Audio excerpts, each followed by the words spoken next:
So if you haven't heard lately, I don't know if you're tracking this, but AI is starting to take over real estate.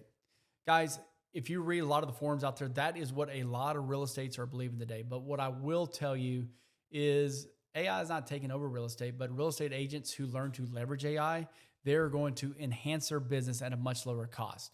Hi, I'm Cody Posey. I am the life circle leader for Pop by Realty for AI technology and development. And when in Pop by Realty, what we believe is circles are better than rows. And what that really means is like if you can picture like people in a rows, you always got someone talking at you. In a circle, people are communicating back and forth so they can learn off each other. So that's why we work in circles. So real estate agents can better themselves, better each other, but most importantly, we can better the business. Now, guys, our brokerage right now, we're only here in the state of Texas. We are going to be expanding across the nation. I think Florida is next on our list. I'm not 100% for sure on that. But I will tell you, we still got room for 200 agents to come and join us at fixed fees and everything else to make sure that they're going to be in the founders group for our brokerage. Now, again, guys, what I want to get with you today is I want to talk about AI and where we're at with the technology development in real estate. But most importantly, what I want to talk about is going to be specifically the autonomy. And even if you wait to the end, I'm going to show you the examples of how I have my system set up. So maybe you can learn from it as well to save not only money, but also save time. So the reason why this is a very important topic is like I was sitting in a Tom Ferry concert up in Dallas last year. And one thing that they talked about is Jason Pantana is like, you want to do more, better, faster. Well, that's what the purpose of AI. But also I like to add in, it also needs to come up at a lower cost.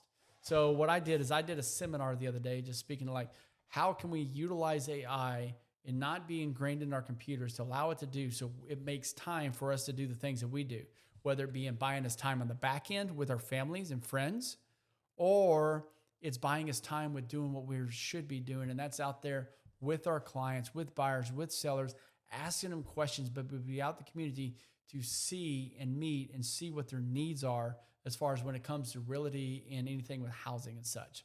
So when you look at AI, you got to look at it as a business enhancer, not an inhibitor. If you're stuck in front of your computer for 24 hours a day for 3 months straight, buried in it when you need to be out there with people, then you're not utilizing AI the right way. So essentially you want to do more, better, faster. And the most important thing is lower cost. Guys, I'll tell you is like so far starting this month, I've cut off since the end of last year about $1,200 to $1,500 a month of fees just from like all the different fees I was paying for website leads and this and that versus having AI do it for me. Now AI has done it's essentially done a lot more better. It's gained a lot more traction and it's enhanced my business even more. Now, real quick, what I do want to do, I don't want to take you through the full PowerPoint. I'm not going to put you on slides about PowerPoint, but I do want to go over a couple things. When you think of AI, where do we come from? Where are we at now? So kind of the first type of AI that I think about when I was a kid is when they came out with Netscape, I think came out with the little headphones with a microphone, and you could talk into that microphone and it'll type right on the computer for you. That is a type of AI. That is the first one that I remember. But the way people like to generalize AI now is like either going through editing, like whether it be through like emails, like, hey, I need you to edit this email to make it sound more professional. I mean, who out there hasn't done that? If you had, drop comments below on that. Or more importantly, prompt it to do what you want it to do. Now, guys, that is one of the more difficult things. And that's why some real estate agent says, I've given up on AI because I tell it to do something and it won't do it. Well, AI is going to do exactly what you want it, exactly what you tell it to do. But like everything else, if you tell a 5-year-old to go mow the yard, there's no telling what you're going to come out with. I mean, that thing's going to have a mohawk in the center of the yard by the time it gets done with it. And you're going to have to go redo it. The same thing with AI. You have to coach it into what you're wanting it to do and what your desired outcomes are. So prompting can become very, very difficult because of that. And that's what caused a lot of people to leave. So, but if what you can do with the prompts and learn how to prompt and learn to actually have a conversation with AI like it's a normal human being, which I know is very, very difficult because you're just talking to a computer or whatever you're talking with, it's going to become odd. But the more that you learn to have the conversation, it just helps out.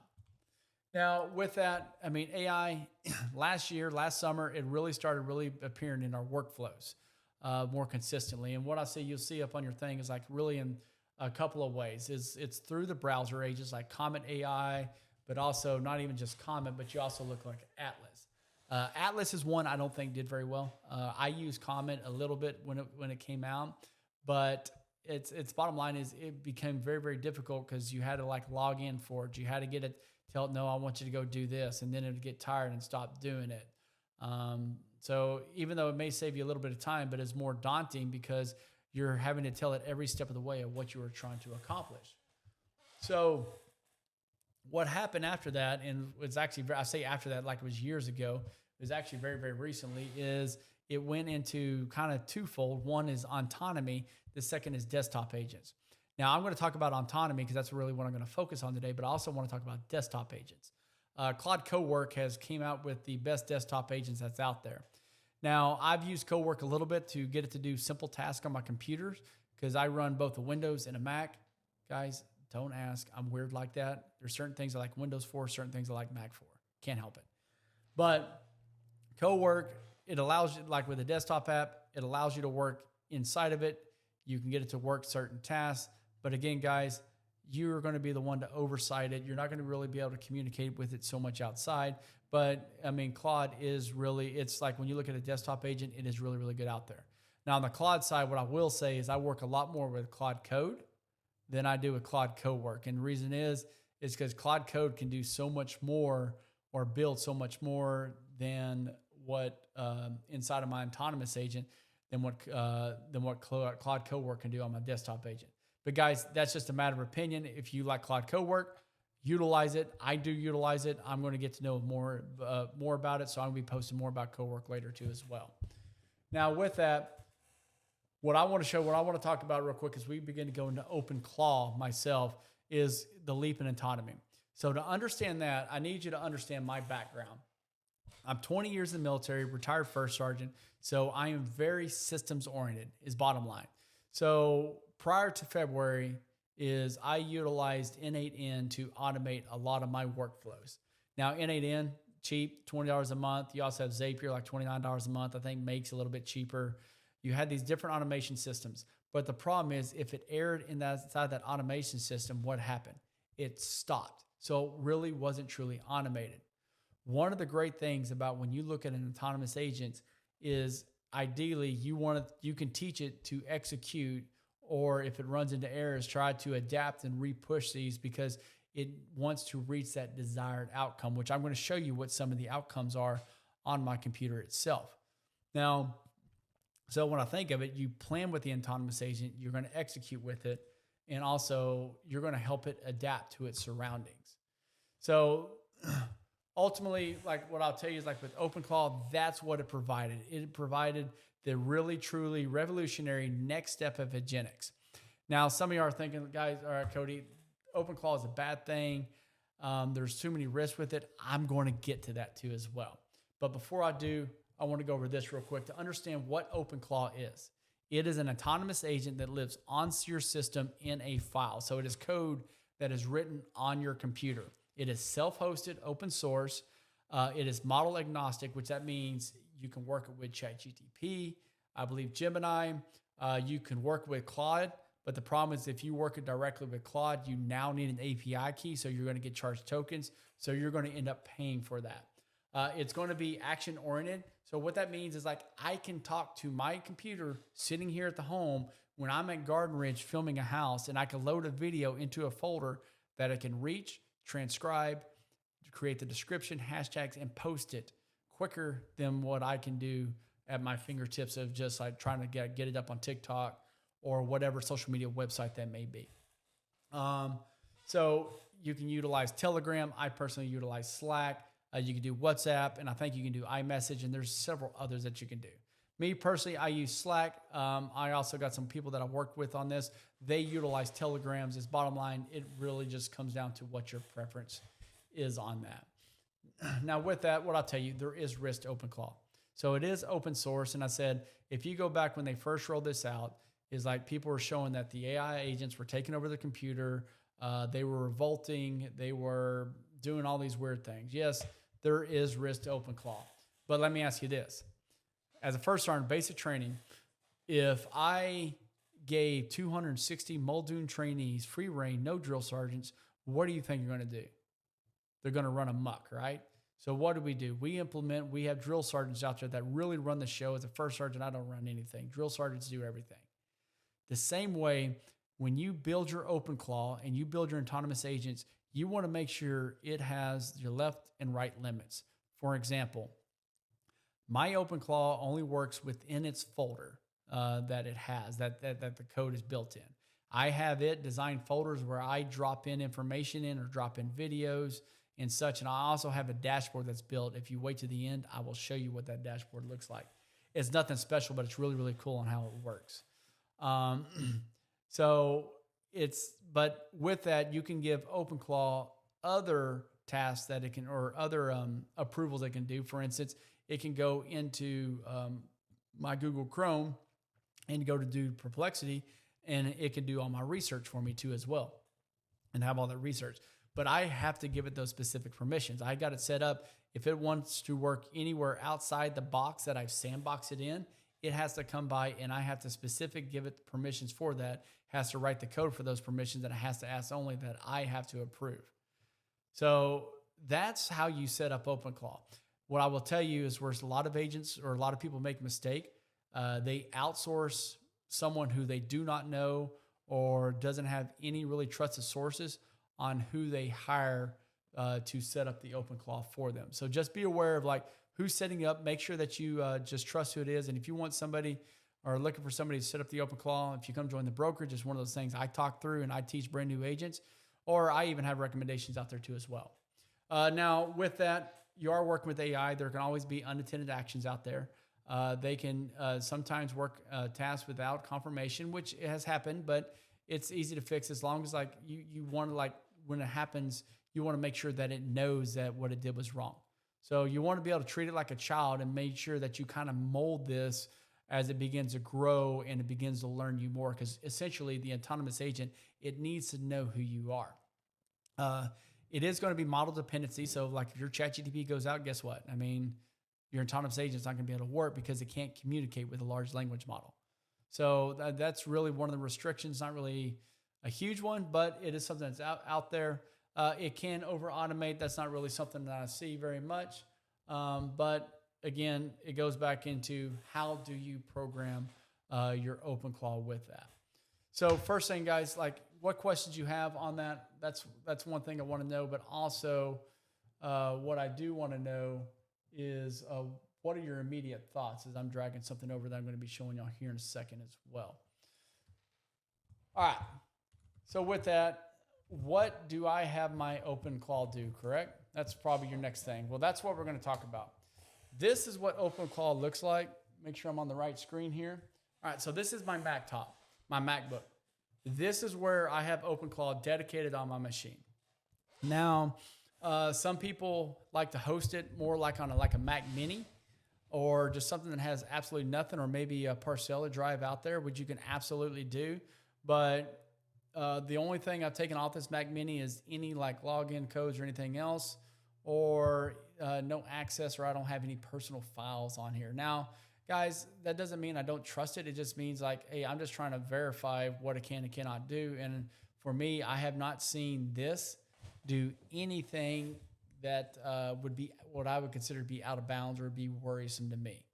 But again, it's like one of those things, everybody has their own opinions. You do you on this. But this right here, what you're seeing again, this is my OpenClaw. This is the actual agent itself.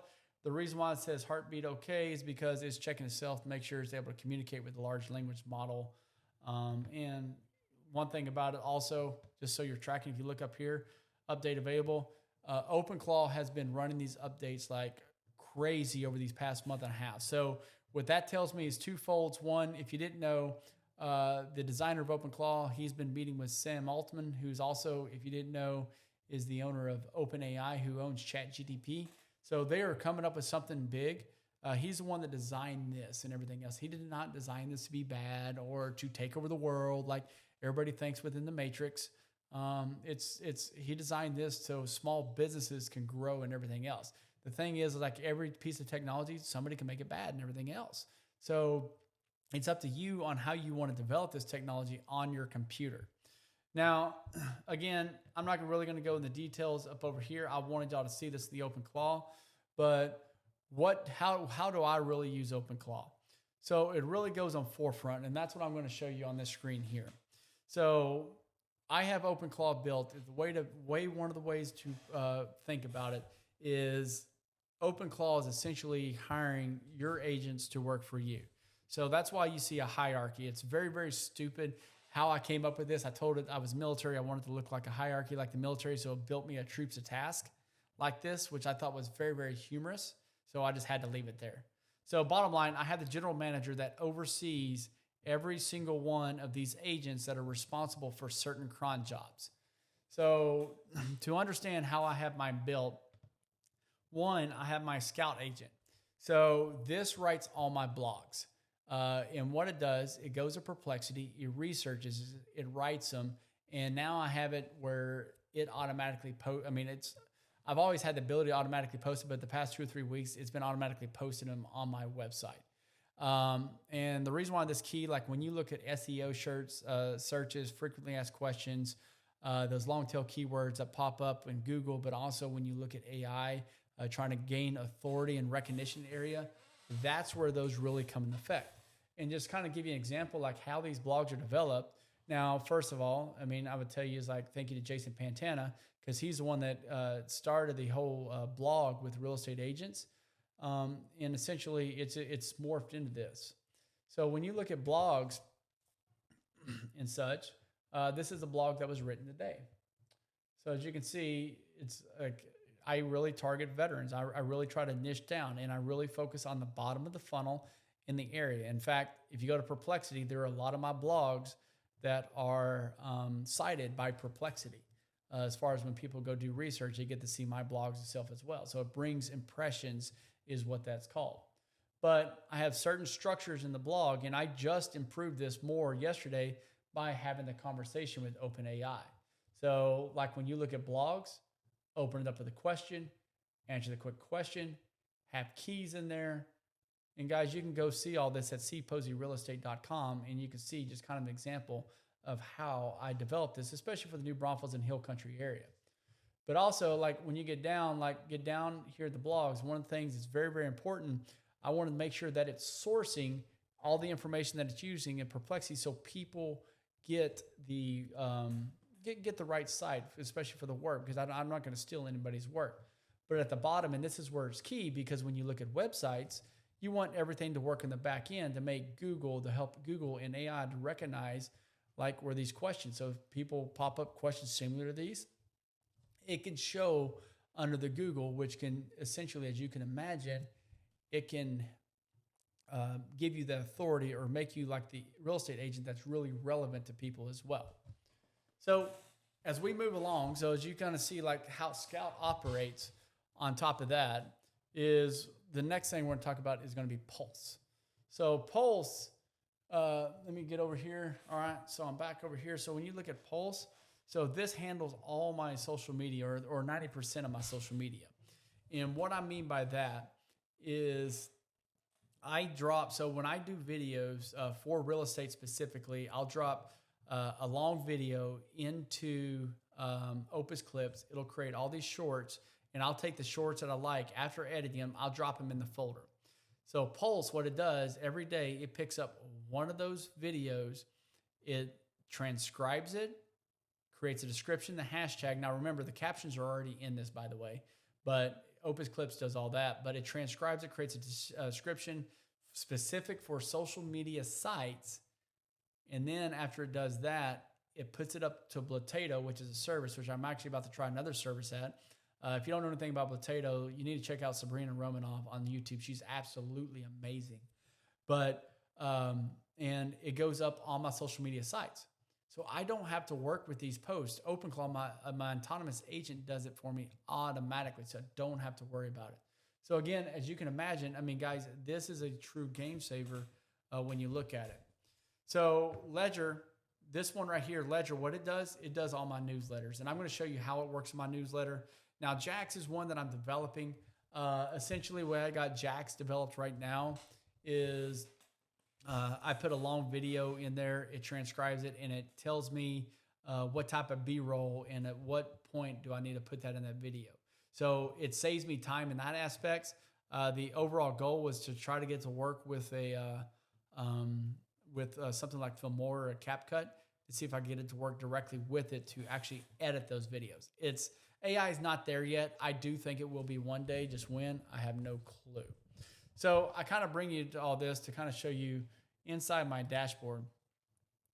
So again, this is OpenClaw. This is how I speak with OpenClaw. Like when you look at blogs, these are the prompts that it's sending. It's sending the instruction to Perplexity what to research. All the way, and I could toggle days off on, and I could tell it the topic, and I could tell the prompt that it goes and researches for that day. Now it's already built into memory, like, hey, don't repeat blogs and such. So it's kind of cool on how you see that. Now, when you look at the social media, again, it has the social media plan, the social media manager, what's working out with it, the scheduler. Again, I built all this through Claude Code into OpenClaw. OpenClaw didn't set up this dashboard, by the way. It's Claude Code that built the dashboard for OpenClaw to utilize, and it's networked directly into OpenClaw. So, like, if you could think about it, is Claude Code is the one that is the designer, and OpenClaw is going to be the executioner for everything. But when you look at the schedulers, I can look to see like if there's an error where I can go figure out what will happen on that day or what's going on. If things are queued, if something's not working right, I at least know about it. And where that errors pop out, probably in Potato, I probably got to go reconnect to TikTok. But that's how I'm able to just kind of like just go over, glance over, see what's a problem. But also I'll get a message in my Slack if there's an issue as well. Research.